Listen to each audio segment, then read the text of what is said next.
আজ আমি দেখাবো কিভাবে মেট্রো রেলের ভ্রমণ করা যায়। এটা খুব ইজিতে এটা হ্যান্ডেলিং করবে, আমরা দেখবো ইনশাল্লাহ। হ্যাঁ, প্রথমে চাপবো একক যাত্রা টিকিট এখানে। হ্যাঁ দাও। হ্যাঁ, এখন তুমি যাবা কোথায়? তুমি বাংলাদেশ সচিবালয় 15 নম্বর। হ্যাঁ, এখন তুমি টিকিট কয়জন? তিনজন। ওকে, এখন ঠিক আছে দাও।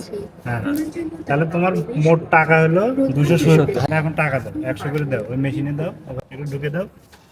হ্যাঁ, 10 টাকা কম থাকার কারণে সে টাকা নিচ্ছে না, আরো 10 টাকা দিতে হবে। ছোট আবার নতুন করে 10 টাকা দিচ্ছে। হ্যাঁ নিয়েছি। ওইটা অনেক ভালো লাগছে যে বাংলাদেশ অনেক ডিজিটাল হয়েছে। এতে আমি যে দেখালাম কিভাবে টিকিট কাটতে হয়, আপনারা ইনশাল্লাহ পারবেন। এই যে এটা লক করা আছে, যাওয়ার বুদ্ধি নেই। হ্যাঁ, খুব সুন্দর পরিবেশ। দেখলাম। Wow.